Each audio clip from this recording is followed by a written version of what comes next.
then a subtle storyline creeps in, something we haven't said in a draft in, I don't know, forever.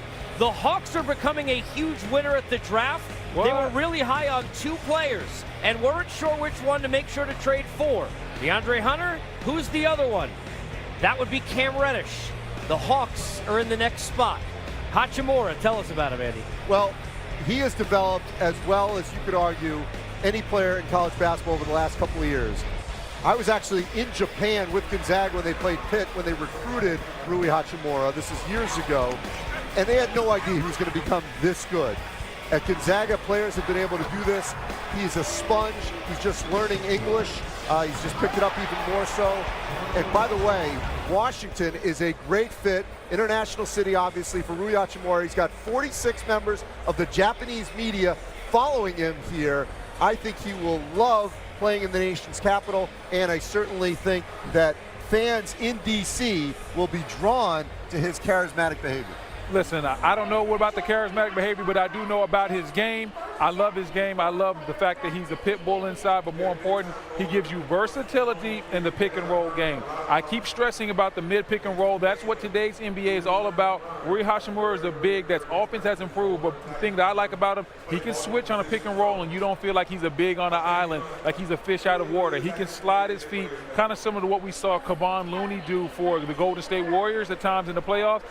Rui Hachimura can bring that to the Washington Wizards. Yeah, and he's very consistent. Scored in double figures in 35 out of 37 games. He has a very good mid-range shot, and I know everybody's going to say he needs a three-point shot. Everybody can't have a three-point shot in day one, but he has a very good mid-range. He averaged 19 and 6 on a winning program, and he still has some upside. Great size. This is a good fit. This is a good pick for the Washington Wizards. All right, we get a chance to talk about some of the picks that have been occurring already. If you're just joining us, clearly Zion, then Morant, and then R.J. Barrett, as you thought. DeAndre Hunter to the Hawks at 4. And then it was Garland to the Cavaliers, and this man, Jarrett Culver, going at 6 to the Timberwolves, who traded into that spot for the Phoenix Suns, who end up getting 11 and Dario Saric in the trade-off. So again, T-Wolves into the 6th spot, getting Culver. Then it was Kobe White at 7 to Chicago. The Pels in their new spot get Jackson Hayes. Hachimura to the Wizards, and the Hawks with a chance to get the 2 guys that everybody around the Hawks said they were really high on after the top 3. They thought they were the 4th and 5th best players. They may get them both if Reddish is the pick at number 10. And I know our boy G. Hill would be thrilled if that happened. We're thrilled to have on set a man who would know plenty about Jarrett because he was coaching him into the championship game, and Chris Beard, who's kind enough to join us. So, first of all, give us the proud Papa feel. You knew he was going to get picked, but when you hear his name called and think about him at the next level, Chris. Special. I mean, I just think back about 2 years ago when I was in his living room recruiting him, and we talked about being in the green room. So to have it culminate over there with mom and dad and 2 brothers and grandma is just special. Chris, the one word that comes to me is winner. What did you see in Jarrett that told you he was a winner? Well, first of all, I saw the talent, you know, the length, the athleticism that everybody sees, but then I had a behind-the-scenes look at his character, his love of the game, his competitiveness. And I just think when that kind of talent intersects with love of the game and character, special things can happen, like sitting here at the lottery, watching him go across the stage. Chris, I got a chance to cover you guys with Zach, Zaire Smith, and also Jarrett Culver. From his freshman year, where he played and did a lot of things for you, you put the ball in his hand in his second year, and he thrived. Can you just talk about how, when the ball was in his hand, he became even a more dynamic player? Yeah, I thought he was one of the most improved players in college basketball from year 1 to 2. The biggest thing he did is became a passer. He worked all summer on the pick and roll reads, the passes, and I thought he was not only one of the better passers in the Big 12, but really in college basketball. Coming into the league, you talk about his work ethic, and every good young player needs that, but who do you see him translating to, or similarities you see, like, hey, you can compliment this guy, somebody that hasn't seen him play a lot? Yeah, I respect the question, but I just think Culver can be his own man. I think we've gotten that question a lot. We try to even, this year coaching him, we try to find NBA players to study in the film room. But I just think Jarrett possesses so many different things that I wouldn't want to limit him. I would just say I think he can become his own man. Chris, maturity level at the next level obviously will change for all players who will grow, but from a leadership standpoint, give us a sense of the type of things that you witnessed that you know will translate well to that level, because that can cut down that lead time from becoming a college player to an NBA player in that transition. Yeah, first of all, he has a poise that I've never coached before. He never gets too high, and he had a lot of chances to be there. And he never gets too low, and we had our share of disappointment this year like all teams do. So he's always just kind of poised and composed. And then everything you hear about the love of the game is true. Like, literally his agent told me a couple hours ago that they're going to go find a gym for him tonight. Love that. So, I mean, Yes. I think I love the game, but if I got drafted, I don't think I'd be in the gym tonight, you know, but that's Jarrett Culver. You know, Chris, you lost so much off of the previous team, and there were some doubters. Not saying I was one of them. You were, Andy. I know, but I got right on board pretty early on in the tournament, that's for sure, driving that bus in the fireside chat. But he had to take on more responsibility when you lost so much from the previous year. How did he handle that? You know, he was born for these moments. If you know about Jarrett, you know, not only a lot of pressure to pick his hometown school. He's from Lubbock. He chose to stay and play at Texas Tech, so a lot of pressure from day one. But he just thrives in that. It's a combination of putting the time in, and he has a strong faith. And to me, when come game time, Jarrett just has fun because he's already paid the price, and he believes in himself. Do you honestly believe his agent is going to get him a gym to work out tonight? Yeah, I'm going to be there with you. I don't have your cell phone, but I have Andy's. But I'll text Andy a picture tonight of where the gym's shooting. He's going to the gym tonight? No way. Yeah, that's what I'm saying. Can't make this stuff up, guys. No way. For me, is you know, watching your team is predicated on defense, and Jarrett fell into that. But also talk about him on the defensive end. But what I love is at his size that he will stick his nose in there and rebound it. He rebounded like 7 to 8 rebounds for you guys throughout the tournament. Yeah, exactly. Just defensive mentality and rebounding, but above all, he's competitive. I remember his very first pickup game when we signed him 2 summers ago, and he's out there guarding Keenan Evans and Zach Smith. So the first thing about Jarrett defensively is he's competitive. He's kind of old school. He doesn't want to be scored on. So we had to work with him about team defense and stuff like this, but he's just internally competitive to defend from day one. Coach, appreciate a few minutes again. Congratulations on a wonderful season for your program. And, of course, from the Proud Papa moment, enjoy the gym tonight with the Culver Make family. sure you text me. Text me. I'm definitely still going to gotta coach him, I'm Coach. definitely You going to still see gotta that coach. picture. As we await to see who the Hawks take next, we look back to one last year. In that acrobatic finish. Little crossover, step back, and it's good! What a play by Doncic! Trey's going to launch from deep, it looks like. Trae Young, tricky dribbles, spins, turns, drives, throws it up off the glass and in! What a move by the rookie!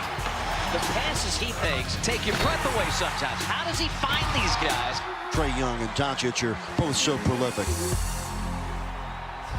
Nice. We look back at how the picks were acquired. Remember the Trae Young Doncic flip last year, talked about often. Well, they may be flipping with joy in Atlanta now, because with the 10th pick, it is in fact Cam Reddish who is the choice. Again, reports were out there and in conversation with Atlanta. It seemed like, Smitty, the thought of the Hawks were, after that top 3, in some order, the 4th and 5th best players, and we know their order because they traded for Hunter, were Hunter and Reddish. They end up getting Hunter and Reddish. I thought the Atlanta Hawks organization has done a fantastic job. You know, it didn't look great with 8 and 10, you know, coming into this draft. To be able to get both these outstanding young men, both these guys has great size, both can defend, and then you have a guy like Cam Reddish that I think can be an elite shooter. Also with DeAndre Hunter, who shoots the 3 ball, to go along with Collins and Trae Young. I think they've done a fantastic job, and Coach Pierce is the right coach for these youngsters. You know, Brendan, there's always talk about all the things that Cam doesn't do. Can we talk about what he does do well? What gives you a sense, especially now looking at this group where you've got Trae Young, you've got Hunter, John Collins, Herter, nice group. How does Reddish fit into that mix now in Atlanta? Well, the first thing he does well is he dresses well. I think he's the best dressed young man at the draft. We talk about swag, big drip. He has all of it. It's all put together well. I love how he came out. I love the fashion. But then when we just talk about his actual game and the basketball standpoint, we talked about this before. He already defends at elite level. And it's hard to get young kids to understand that they have to compete defensively. A lot of times that's something that takes 3 or 4 years to develop. He has that going in right away. And then the shot wasn't there at Duke, but we also talked about that. I think that was more of a confidence thing. For the first time in his life, Cam Reddish was the third option. He was used to being the #1 option at all times. So he's going to have to get used to hitting shots, even though he's not the #1 option, because he won't be the #1 option for Atlanta. But I think you're going to see his confidence go through the roof. You're going to see his game rise up as well, because all the mechanics are there. When you watch him play, he's a player that baffles you because everything he does looks good, looks smooth. The shots just didn't fall. I just hope he doesn't get hung up on the number 10. You know, some players get all worked up about where they're selected. I hope he does get hung up on number 10. I want him pissed off that he was number 10. I think he'll be irritated anyway, but there have been plenty of great players that have come in this range. So he can still, you know, he doesn't have to, I guess I should say, he doesn't need to worry about that he's number 10. No, not he at went all. to the right team for him, a team that wanted him.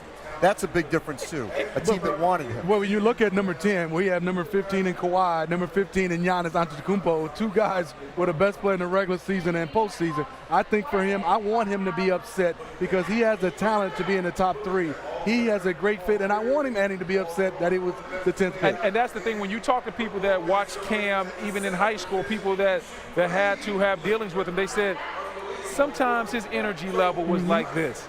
I think being drafted number 10 when he came in thinking he was going to be top 5 coming out of high school, I think that's something that can light the fire underneath him. I'm with you, Smitty. I love the fact that he's number 10 and he can use that as fuel. And let's talk about size, too. He is plus 6'8", and plus. That's going to really help him out. Let's also not forget, we ribbed the brotherhood thing, but having Grant Hill in the area, part of that group, a Duke guy, that's a nice relationship. And how about what the Hawks are doing? They know they can't spend on big players. Did you go to Duke? You are pumping the brotherhood so much on this show. Why do you get so offended are you alumni? There's no Duke here. There's no Duke here. It's very important to point out, Tom, which we will. When you look at the Hawks, they are understanding they're not getting big names, right? So they're happy to take in the Hill contract. But how about the group they have now, this core of studs the last couple of years in the tournament? Well, let's focus on what they're doing. They're trying to get a critical mass of young assets that are going to pop at a time when they have a bunch of cap room.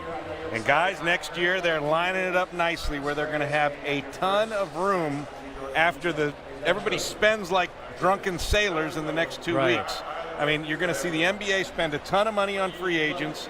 They're playing the game for next year, and they've got time to do it now as they let these guys come together, see who the keepers are, and then that should be an appealing story for a free agent. And Atlanta's a decent city of choice for a lot of guys. Great place to live.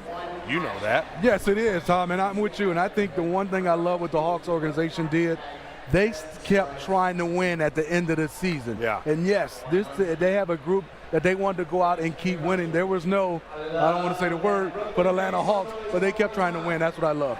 What I love is they're getting all young guys that are good people. When you talk about Trae Young, when you talk about Hunter, when you talk about Cam Reddish, all those guys have good reputations being good people. They're trying to set the culture. When you're a young team, the culture is very important. If you have guys that aren't workers or have guys that don't have the right type of mentality, it can mess things up. The culture and they had John Collins in there as well. Oh yeah, and the culture is being set in Atlanta. We've got a lot of Cams here, so back-to-back Cams, not a problem, but it just happened. Watch B. Wood light up because we talked about the highest Tar Heel since Harrison Barnes. We'll talk Cam Johnson way higher than people thought. Big story on the other side. But first, Ro is with some happy Hawks fans. Ro, we're not used to saying that at the draft. Definitely not used to saying that. I'm back that you missed me. So as we saw, Cam Reddish is coming to the Highlight Factory, and I'm surrounded by these three gentlemen from Atlanta who made the trip traveling up to Brooklyn. So number one, you actually wanted Cam Reddish. Oh yeah, well, for sure we wanted Cam Reddish. You know, when you come out at a night with two versatile players, start off with DeAndre Hunter, you know, two proven guys from two proven programs who can play both sides of the ball. We're excited. City of Atlanta's ready. So whose idea was it to make this trip all the way from Atlanta up to Brooklyn to witness the draft? It's been on our bucket list forever, man. I think we were trying to come up here a few years ago. We didn't make it, and then we put it on our list. We're going to make it to the 2019 NBA draft, and hey, we made it. So now that you're here, are you looking forward to this season? Are you going to be attending games on a regular basis? Yes, we'll be attending many games. They're going to college, but I'll go for them. I'm going to be at a lot of games, going to support my team, Trey, Cam, all of them. We'll be ready. A very young, fresh nucleus for the Atlanta Hawks, and I got a nice nucleus right here, and they're all ATL fans. Hey, Casey, back to you.